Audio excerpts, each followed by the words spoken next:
Hi guys, this is Manu Mishra. So welcome back with the session जिसमें आज हम लोग 2 मार्च के द हिंदू न्यूज़पेपर का एनालिसिस करेंगे। So here we start the analysis of today's newspaper. So the first news it's from the Ukraine. अच्छा, हुआ क्या कि आज के पेपर में एक हाफ पेज पूरा यूक्रेन से रिलेटेड ही आया है और यही बताया गया कि वॉर जो है वो 6 दिन से चल रही है एंड अराउंड यूएन एक्सपेक्ट किया है, एक्सपेक्टेड डेटा निकाला है कि 6.7 लाख लोग जो हैं वो रेफ्यूजी बन जाएंगे बिकॉज ऑफ दिस वॉर। ये चीज उन्होंने बोली है, मतलब अभी तक जितना डिस्ट्रक्शन हुआ है उस डिस्ट्रक्शन के हिसाब से यूएन ने एस्टिमेट किया है कि 6.7 लाख रेफ्यूजीज हो चुके हैं इन 6 दिनों के अंदर एंड 10 लाख से भी ज्यादा इंटरनली डिस्प्लेस हो चुके हैं। इंटरनल डिस्प्लेस का मतलब है वो यूक्रेन के अंदर ही, बट दे गॉट डिस्प्लेस्ड। वो अपने घर में नहीं रह रहे, वो अपने घर से बाहर रहना पड़ रहा है उनको, okay, because of the attack of Russia on Ukraine. Okay, and अगर हम आज की बात करें तो आज Kharkiv and Kyiv, two major cities of Ukraine, उन दोनों को कैप्चर करने में, फुली इन्वेड करने में रशिया लगा हुआ है। Moving further, so bad news from Indian perspective and it's about के एक इंडियन स्टूडेंट्स की डेथ हो गई in the Kharkiv and but it's not confirm कि वो रशिया के शेलिंग की वजह से हुई है कि रशियन फायरिंग की वजह से हुई है। ऐसे ऐसे कोई रिपोर्ट निकल के नहीं आई, बट ये ज़रूर बताया गया है कि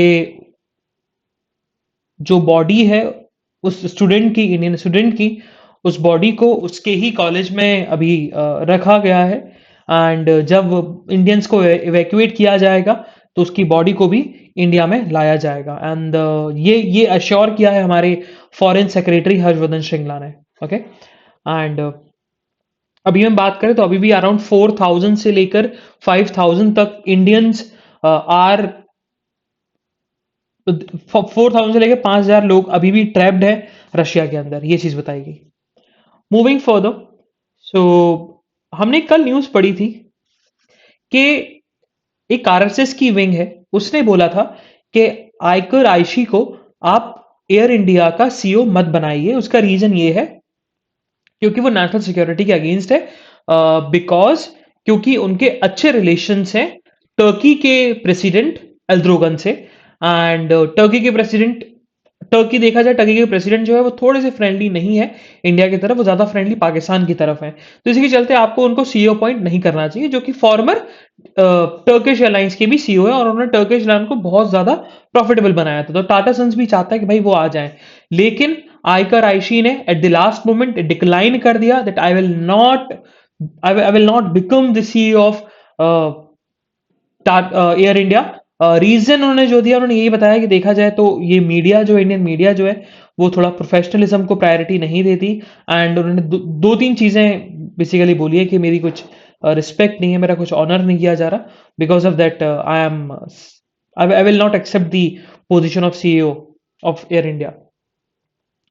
moving further, so in the month of February जो जीएसटी कलेक्शन हुआ है वो 1.3 लाख करोड़ का हुआ है। ठीक है, सो अच्छा देखो, जीएसटी में बहुत सारी चीजें देख याद करनी होंगी, है ना। थोड़ा सा इसमें बैकग्राउंड भी पढ़ लिया करो, मतलब अगर आप खुद सोचो, अगर आप जीएसटी के बारे में थोड़ा बैकग्राउंड पढ़ लोगे तो आपका जीएसटी भी कवर हो जाएगा, है ना। तो जैसे कि जीएसटी का बैकग्राउंड क्या पढ़ना है, तो सबसे पहली बात कि जीएसटी बिल कब आया था। बिल इंट्रोड्यूस हुआ था 2014 में और 2016 में उसको अप्रूवल मिल गया था और वो बन गया था, लॉ बन गया था। एंड कौन सा बिल था? 122 कॉन्स्टिट्यूशनल अमेंडमेंट बिल था एंड एक्ट कौन सा था? 101। ठीक है, तो 101 कॉन्स्टिट्यूशनल अमेंडमेंट एक्ट 2016। अब इसमें क्या प्रोविजन थे कि भैया सेंट्रल जीएसटी होगा ना, वो एक्साइज ड्यूटी और सर्विस टैक्स इन सारे को एक्यूमुलेट करेगा, उसके अंडर आएगा। एंड स्टेट जीएसटी के अंदर कवर क्या होगा? जैसे कि वैट हो गया, वैल्यू एडेड टैक्स हो गया, लग्जरी टैक्स हो गया, और इंटीग्रेटेड जीएसटी मतलब आईजीएसटी बोलते हैं इसको। उसका मतलब होता है कि अगर आप इंटर स्टेट ट्रेड कर रहे हो तो आईजीएसटी भी लगेगा।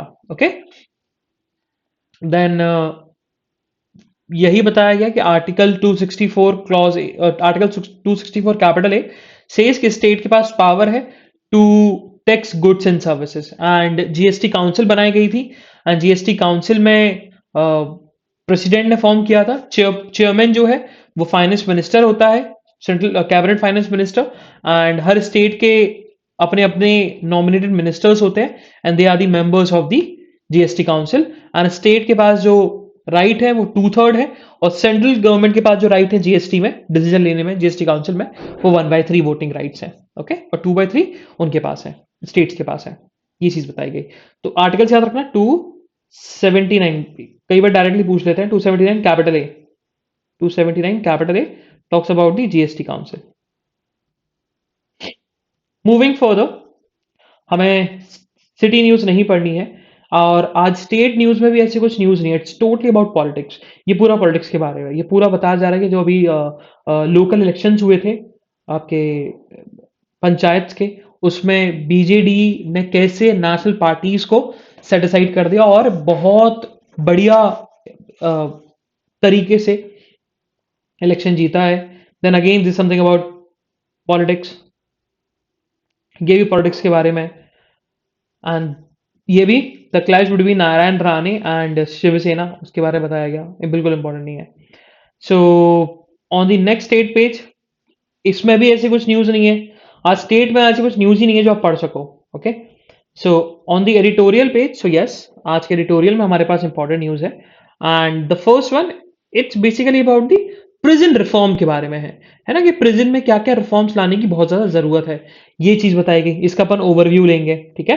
अपन बहुत सारी चीजें पढ़ेंगे, इसमें पढ़ेंगे क्या चेंजेस होने चाहिए, क्या प्रॉब्लम्स हैं, और कौन कौन से फंडामेंटल राइट्स या कौन कौन से राइट्स मिलते हैं प्रिजनर्स को। Second one, cautionary tale. तो अभी कल हमने पढ़ा था कि inter governmental panel of climate change की रिपोर्ट आई है, सेकेंड रिपोर्ट आई है, उसको अपन डिस्कस करेंगे क्या दिया रिपोर्ट में। एंड द थर्ड वन, हमें पूरा ट्यूटोरियल नहीं पढ़ना, but we want to understand what the meaning of non alignment. हमने बहुत सुना है, हमने यूक्रेन, इंडिया और रशिया का बहुत आर्टिकल्स पढ़ लिया है। इसे तो पढ़ने की जरूरत भी नहीं है जब तक कोई एडवांसमेंट नहीं होता, है ना। तो अब हमें सबसे इंपॉर्टेंट चीज बस यही है कि नॉन अलाइनमेंट का मतलब क्या है। अब ऑथर ने यहां पर एडिटोरियल में लिखा क्या है, ऑथर सिंपल सी बात लिख रहा है कि इस यूक्रेन वॉर में इंडिया नॉन अलाइनमेंट पे खड़ा हुआ है, मतलब ना रशिया की साइड है ना वो यूक्रेन की साइड है। जैसे जवाहरलाल नेहरू ने अपनी आइडियोलॉजी अपनाई थी, फॉरेन पॉलिसी अपनाई थी, जब वर्ल्ड डिवाइड हो गया था after second world war into first world nation और सेकेंड वर्ल्ड नेशन, और जो नॉन अलाइन थे, नॉन अलाइन मतलब जो किसी के साथ भी जुड़ना नहीं चाहते थे, उन्होंने एक नाम भी बनाया था, नॉन अलाइन मूवमेंट, जिसमें यूगोस्लाविया था, इजिप्ट था, इंडिया था, ठीक है। तो India India basically the founding father of the NAM. And उसी चीज को बीजेपी दोहरा रही है, नॉन अलाइनमेंट को। तो नॉन अलाइनमेंट का मतलब क्या है वो चीज अपन समझेंगे। ओके, तो first will discuss the prison reform वाला, busters wheel of justice grind exceedingly slow. अब है क्या, तो सबसे पहले ये समझ लो कि जब भी हम प्रिजनर्स की राइट की बात करते हैं, तो क्या प्रिजनर्स को फंडामेंटल राइट मिलते हैं? यस। हमने आर्टिकल 14 पढ़ा, तो आर्टिकल 14 में क्या वर्ड यूज होता है? पीपल। नहीं। आर्टिकल 14 में क्या वर्ड यूज होता है? और आर्टिकल 14 में सिटीजन वर्ड यूज होता है? नहीं, पीपल वर्ड यूज होता है। इसका मतलब चाहे सिटीजन हो, चाहे नॉन सिटीजन हो, चाहे आप कन्विक्टेड हो, एक्यूज हो, प्रिजनर्स हो, आप भी पीपल की डेफिनेशन में आओगे। आर्टिकल 14 उनको मिलता है, आर्टिकल 19 उनको मिलता है, freedom of speech and expression, मतलब राइट टू फ्रीडम। और आर्टिकल 20, है ना, आर्टिकल 21 भी right to life, and article 22, these are the fundamental right जो प्रिजनर्स के होते ही हैं, प्रिजनर्स को मिलते हैं। और हाँ, डीपीएसपी में एक आर्टिकल भी है, article 39 clause A, which says, which talks about the fair justice which also deals with the prisons, है ना, कि फेयर जस्टिस होना चाहिए। लेकिन जब हम प्रिजन की बात करें, तो प्रिजन जो है ना वो कौन सी लिस्ट में आता है? एक सबसे बड़ा क्वेश्चन तो यही राइज होता है कि भाई अगर हम सेवन शेड्यूल की बात करें, तो सेवन शेड्यूल में जो 3 लिस्ट हैं, उस लिस्ट में प्रिजन की रिस्पॉन्सिबिलिटी किसके ऊपर है, किस लिस्ट में आता है? तो it's under the state list, ठीक है। तो इसका मतलब यह है कि स्टेट गवर्नमेंट पूरा एडमिनिस्ट्रेशन और पूरा मैनेजमेंट देखती है प्रिजन्स का। बट क्या सेंट्रल गवर्नमेंट का कोई रोल नहीं होता? होता है। मिनिस्ट्री ऑफ होम अफेयर्स जो है वो रेगुलरली गाइडलाइंस और एडवाइस प्रोवाइड करती है to the states and the union territories बहुत सारे इश्यूज पर about the prisons and prisoners के बारे में। ओके, अब ऑथर है, फिर आगे बढ़ा, ऑथर ने बोला कि देखो यू ललित और के एम जोसेफ की बेंच ने जब एक जजमेंट दे रहे थे, तो उन्होंने हाईलाइट किया था कि प्रिजन्स के जो स्टेट्स हैं वो बहुत अलार्मिंग है, क्योंकि बताया गया according to the NCRB, national crime record bureau, in the year 2019 there were around 18.86 lakh inmates, prisoners in India. Okay, और उसमें से जो ट्रायल प्रिजनर्स हैं वो 13.30 लाख के ऊपर है। So it's means around 70% of the prisoners जो है वो भी कन्विक्टेड भी नहीं है। और ये बताया गया कि 2019 में जो प्रिजनर्स की ऑक्यूपेंसी रेट है वो 100 गुना से भी ज्यादा बढ़ गई, 118% बढ़ी है। ओके, और ये भी बताया गया कि बजट होता है प्रिजन्स का and it's estimated around 6.8 thousand crore CR, मतलब 6818 करोड़ सीआर, 6818 सीआर जो है वो अराउंड बजट होता है प्रिजन्स का, अगर हम सारे स्टेट्स का मिला के चले। अब प्रॉब्लम जो है वो प्रॉब्लम्स क्या है, ओवर क्राउडिंग है प्रिजन्स की, और the cost to the state in maintaining prisons, ये थोड़ी सी यहां पर प्रॉब्लम्स बताई गई ऑथर के द्वारा इन दी प्रिजन्स। ओके, अब एक सुप्रीम कोर्ट ने फिर इसके लिए पैनल बनाई कि भाई आप हमें बताओ कि अगर प्रिजन्स में हमें रिफॉर्म्स लेके आना तो क्या करना चाहिए। तो एक कमेटी बनी थी, एक पैनल बनी थी, जस्टिस अमिताभ रॉय कमेटी, और उसने सुप्रीम कोर्ट को recommendation the about the several prison reforms. पहला क्या था, ओवर क्राउडिंग, कि भाई ओवर क्राउडिंग हमें खत्म करना है ना। ओवर क्राउडिंग को लेकर, क्योंकि ओवर क्राउडिंग की वजह से एक ओवर क्राउडिंग की वजह से उनके ह्यूमन राइट्स और जो राइट्स की क्वालिटी है वॉलेट होता है। और दूसरा, अंडर स्टाफ्ड है, अंडर स्टाफ्ड है प्रिजन्स के अंदर, मतलब प्रिजन के अंदर देखा जाए तो जैसे एक प्रिजन में 200 लोग होने चाहिए लेकिन उधर 300 लोग हैं। तो ये अंडर स्टाफ दिखाता है, मतलब अगर उन 500 लोगों को संभालने के लिए कम से कम आपको 500 लोगों को संभालने के लिए 50 पुलिस वाले चाहिए, लेकिन है कितने, 20। तो अंडर स्टाफ्ड भी है प्रेजेंस। दूसरा, जिसके चलते गार्ड्स और प्रिजनर्स दोनों ह्यूमन राइट्स और फंडामेंटल राइट्स दोनों उनके वॉयलेट होते हैं, ये तो मैंने ऑलरेडी डिस्कस किया गया। देन देखा जाए हर एक नए प्रिजनर को अलाउ होना चाहिए कि वो अपने घर पे बात कर सके हर दिन एक बार, ठीक है, ये चीज बताई गई। देन ये बोला गया कि फिजिकल प्रोडक्शन जो है वो लेस है, क्यों, because of the unavailability of police guards, जिसके हम उनको प्रिजनर्स को स्कॉट नहीं कर सकते। तो ट्रायल जो है वो आप वीडियो कॉल के थ्रू भी करवा सकते हो अगर ये चीज नहीं हो पा रही। एंड ऑथर ने फिर ये भी बोला कि देखा जाए तो लॉयर्स भी होने चाहिए, है ना, फंडामेंटल राइट है फ्री एड, और सॉरी डीपीएचपी है लेकिन एक तरीके से फंडामेंटल राइट बन गया फ्री एड होना। तो हर 30 प्रिजनर्स पर एक लॉयर होना चाहिए, ये चीज यहां पर अमिताभ रॉय की रिकमेंडेशन थी। फिर ऑथर ने बताया कि मॉडर्न कुकिंग फैसिलिटीज होनी चाहिए, कैंटीन्स होनी चाहिए, जिसमें जिसमें हम उनको इसेंशियल आइटम्स और अदर अदर रिकमेंडेशन जो है वो भेज सके, अदर अदर चीजें भेज सके जो इसेंशियल आइटम्स है वो प्रिजनर्स को मिल सके। ये यहां पर ऑथर ने बोला है, ठीक है। अब यहां पर ऑथर ने ना थोड़ी सी बात करी है किस चीज की, एक थोड़ा रीजन पे चले गया, बस्तर वाले रीजन पे चले गया, बस्तर की थोड़ा सा एक स्पेसिफिक उन्होंने कोर्ट को, एक प्रिजन को टारगेट किया। तो हमें उस एक प्रिजन से हमें कोई मतलब नहीं है। जब हम बात करते हैं प्रिजन की तो हमें सारे प्रिजन को देखना पड़ेगा। तो हमारे लिए इंपॉर्टेंट क्या है, प्रिजन रिफॉर्म्स। तो प्रिजन रिफॉर्म में सबसे पहले अपन क्या समझेंगे, अगर कभी भी आपको प्रिजन रिफॉर्म का क्वेश्चन पूछा गया तो कुछ चीजें समझो। सबसे पहली बात क्या समझना है कि भैया क्या प्रिजनर्स को राइट है, राइट है, कौन कौन से, वो लिस्ट डाउन करो कि भाई ये राइट्स है उनके।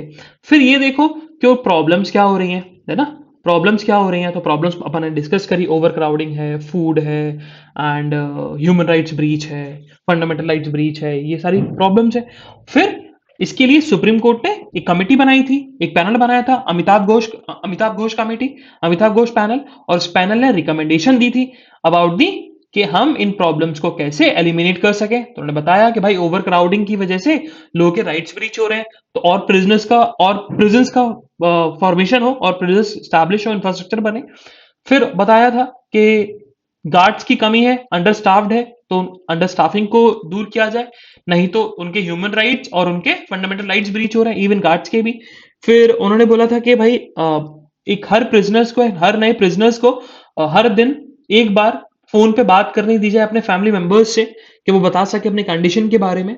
देन उन्होंने बोला कि देखो for the trial, for the fast trial, क्योंकि सबसे ज़्यादा प्रॉब्लम उनकी है, क्योंकि अभी भी अंडर ट्रायल प्रिजनर्स बहुत ज़्यादा हैं। तो वीडियो कॉल के थ्रू आप उनके ट्रायल्स को कंप्लीट कराओ। अगर आप प्रोड्यूस नहीं कर पा रहे मजिस्ट्रेट के सामने because of the under staffed, then फिर ये बताया कि भाई फ्री लीगल एड भी होनी चाहिए। वो भी कैसी कि 30 प्रिजनर्स पर 1 लॉयर तो होना ही चाहिए। ये चीज़ बोली गई। और कैंटीन्स को लेकर, फूड को लेकर मॉडर्न फैसिलिटीज भी अच्छी होनी चाहिए। तो ये सारी चीजें हमें पढ़नी है। ओके, चलो moving further towards the inter governmental panel on climate change. तो हुआ क्या, अभी जो आईपीसीसी की रिपोर्ट आई उसमें इंडिया को वार्निंग दी गई और बोला गया कि भैया now it's time to it's time to adopt adaption measures, जिसके चलते आप जो क्लाइमेट चेंज है उसको कंट्रोल कर सकें। ओके, बताया गया कि देखो अभी सिचुएशन वैसी खराब चल रही है ग्लोबली, वर्ल्ड में, क्योंकि because of the Ukraine war, और उसके चलते आईपीसीसी की रिपोर्ट आ गई और उसमें बताया गया कि द लार्जेस्ट इंटरनेशनल, अच्छा आईपीसीसी है क्या, तो आईपीसीसी समथिंग अबाउट दी के वर्ल्ड का सबसे लार्जेस्ट कंसोर्टियम है साइंटिस्ट एनालिसिस एंड रिव्यू करने का, कि भाई के क्लाइमेट पर मैन मेड इम्पैक्ट कितना पड़ रहा है और कितना पड़ेगा, मतलब प्रेजेंट का और फ्यूचर का बताता है ना, और एक मैसेज देता है और रिकमेंडेशन देता है कि हम उन चीज को कैसे एलिमिनेट कर सकें जो हम क्लाइमेट पर इम्पैक्ट डाल रहे हैं। ओके, चलो, so just wait for a minute.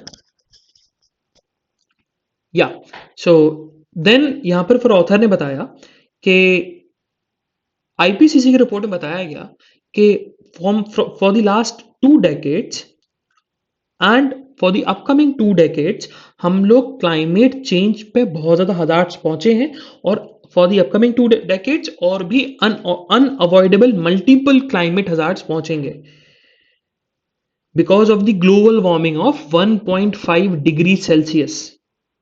ठीक है, और हो सकता है कि हम इस लेवल को भी एक्सीड कर जाएं, और जब हमने जैसे ही इन लेवल को एक्सीड किया और हमने कोई स्टेप नहीं लिए, तो ये सारी चीजें, मतलब ये क्लाइमेट चेंज, ये टेम्परेचर का बढ़ना इरिवर्सिबल हो जाएगा, मतलब हम इसको कभी चेंज नहीं कर सकते। फिर ऑथर ने यही बताया कि रिपोर्ट्स पॉइंट आउट करती है कि there is a rise in weather and climate extremes, जिसके चलते इरिवर्सिबल इम्पैक्ट पहुंचेगा on the natural human system के ऊपर, and we will be pushed beyond their ability to adapt। फिर अभी COP26 भी हुई थी ग्लासगो में नवंबर 2021 में, उसमें सारे कंट्रीज ने टारगेट्स दिए थे कि भाई हम इतने इतने समय तक टारगेट अचीव कर लेंगे, बट ऑथर ने फिर यही बोला कि ये बहुत दूर की बात है, हमें अभी शॉर्ट टर्म का इम्पैक्ट देखना है, उसको कैसे हम रिड्यूस कर सके क्लाइमेट चेंज को। जो कंट्री ने अडेप्ट किया वो लॉन्ग टर्म सोल्यूशन था, बट शॉर्ट टर्म सोल्यूशन भी देखना है ना, नहीं तो क्लाइमेट चेंज तो होता ही जा रहा है। फिर ऑथर ने यही बताया कि इस चीज में एक नया कॉन्सेप्ट आया, वेट बल्ब टेम्परेचर। ठीक है, तो वेट बल्ब टेम्परेचर एक इंडेक्स होता है जो हीट और ह्यूमिडिटी को कंबाइन करके बताता है कि आपकी हेल्थ पे क्या इंपैक्ट पहुंचेगा, है ना। तो इसका सिंपल सा मतलब है कि इट्स अ लिमिट जो आपकी हीट और ह्यूमिडिटी को चेक करता है कि ह्यूमन कितने समय तक उस हाई टेम्परेचर को टॉलरेट कर सकता है। ठीक है, ये चीज बताई गई। तो बताया गया कि वेट बल्ब टेम्परेचर जो है ना, वो इंडिया की कुछ सिटीज हैं जहां पर 35 डिग्री सेल्सियस से भी एक्सीड कर जाएगा, जैसे कि लखनऊ और पटना हो गया। और वेट बल्ब टेम्परेचर बेसिकली कैसे बढ़ता है ना, एक्सीड कैसे करता है, तो यही चीज उन्होंने बोली है कि अगर आप ज्यादा एनर्जी को यूज करते हो जिससे इन्वायरमेंट पे हीट बढ़ती है या टेम्परेचर बढ़ता है, और ऐसी जैसे इलेक्ट्रिसिटी हो गया, जैसे आप बल्ब को यूज करते हो, आप ऐसी इलेक्ट्रिसिटी को यूज करते हो जो रिन्यूएबल नहीं है और जिससे इम्पैक्ट क्लाइमेट पे पड़ सकता है, तो वो वेट बल्ब टेम्परेचर हो जाता है। जैसे कि एसी हो गया, तो एसी की वजह से भी क्लाइमेट चेंज में बहुत फर्क पड़ता है, रेफ्रिजरेटर की वजह से क्लाइमेट चेंज में बहुत फर्क पड़ता है। तो ये चीज बोली गई है। ओके, और अगर वेट बल्ब टेम्परेचर बढ़ा तो बहुत सारे हीट रिलेटेड इलनेस हो सकती है, जैसे कि हीट स्ट्रोक पड़ना, हीट एग्जॉशन होना, सनबर्न होना, हीट रैशेस पड़ना। तो ये सारे यहाँ पर कंसर्न्स हो सकते हैं। फिर आगे फिर ऑथर ने वही रिपीटेटिव वाली बात करी है, या हम उसको डिस्कस कर सकते हैं कि 5 बिग गोल्स इंडिया के हैं क्या, जो अभी मोदी जी ने COP26 में उन्होंने बोला है कि हम अचीव करेंगे कि by the year 2070 by the year हम लोग 2070 तक हम लोग net zero carbon emission achieve कर लेंगे। ये चीज़ मोदी जी ने पहली चीज़ बोली। फिर दूसरी चीज़ बोली कि बाय द ईयर ऑफ 2030 हम लोग around 1 billion ton of the carbon emission जो है वो रिड्यूस कर लेंगे। देन फिर ऑथर ने बोला कि बाय द ईयर ऑफ 2030, ये थर्ड गोल है, बाय द ईयर ऑफ 2030 हम लोग जो एनर्जी है 50% ऑफ द एनर्जी हम लोग रिन्यूएबल एनर्जी पे फोकस करेंगे। Then fourth is something about कि कार्बन इंटेंसिटी जो है 45% तक रिड्यूस हो जाएगी by the end of 2030। And by the end of 2030 हम लोग नॉन फॉसिल एनर्जी की कैपेसिटी जो है वो 500 गीगावाट तक इंक्रीज कर लेंगे। ये चीज बोला गया, ठीक है। बाकी हमने ऑलरेडी पास में डिस्कस किया हुआ है, पास के एनालिसिस में, कि सीओपी का मतलब क्या होता है और सीओपी क्यों इंपॉर्टेंस रखता है। ओके, चलो मूविंग फर्दर। सो या नॉन अलाइनमेंट, या नॉन अलाइनमेंट का मतलब क्या है। देखो, नॉन अलाइनमेंट के 5 प्रिंसिपल होते हैं, सिंपल सी बात। पहला प्रिंसिपल क्या है आपका, पीसफुलनेस होनी चाहिए, पीसफुल। जब भी आपसे कोई पूछे भैया नॉन अलाइनमेंट का मतलब, पीस, सबसे पहला पॉइंट। दूसरा, कि आप म्यूचुअली रिस्पेक्ट करो एक दूसरे की टेरिटोरियल इंटीग्रिटी को, सोवरेनिटी को। तो पहला पीस हो गया। दूसरा, नॉन अलाइनमेंट का कॉन्सेप्ट क्या है, दूसरा कॉन्सेप्ट क्या है कि mutually respect each others territorial integrity and sovereignty. फिर म्यूचुअली नॉन एग्रेशन, मतलब आप दोनों एक दूसरे के ऊपर एग्रेसिव नहीं हो गए, ठीक है। Third, equality and mutual benefit, ठीक है, ये चीज होनी चाहिए। और लास्ट क्या है, it's about the mutually we will not interfere in your domestic affairs. These are the 5 principles and जिसके थ्रू हम नॉन अलाइनमेंट अचीव कर सकते हैं। फिर से अपन समझते हैं।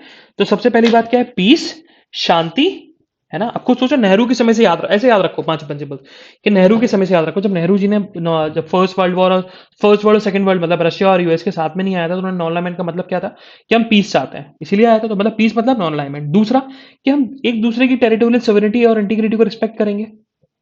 ये भी भाई एक पॉइंट है, टेरिटरियन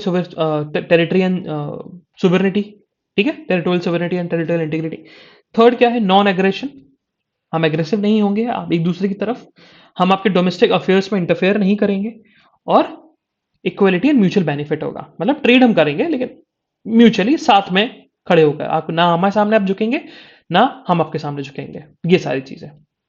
moving further on the national news again.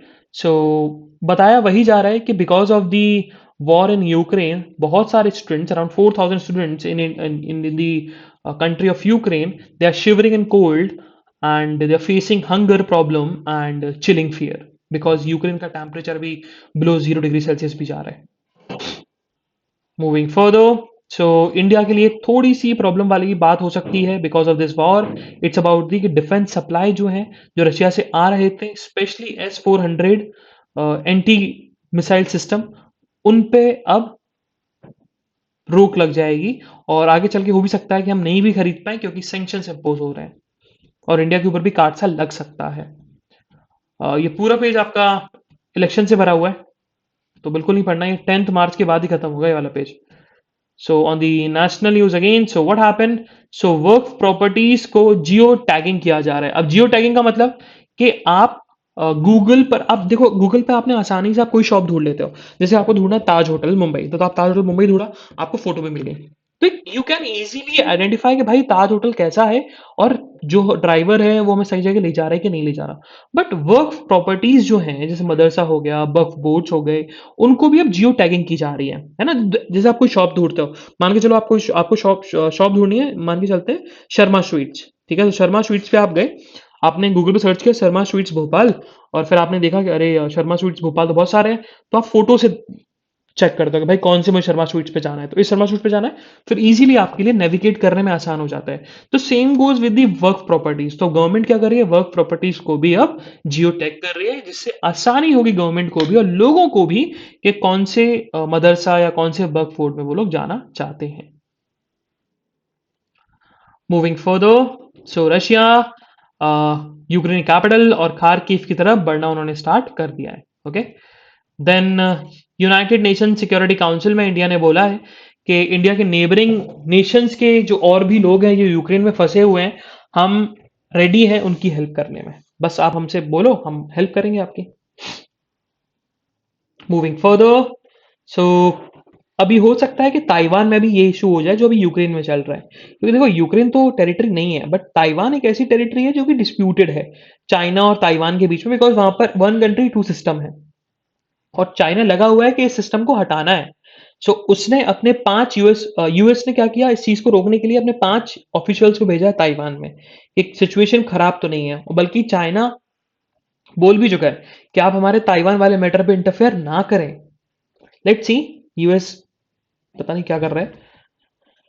So on the business news ऐसी कुछ न्यूज नहीं है जो हमारे एग्जामिनेशन पर्सपेक्टिव के लिए इंपॉर्टेंट हो। Same goes with the sports news. So this is the analysis of today's news paper. हम लोग कल फिर मिलेंगे with some exciting news, exciting current affairs.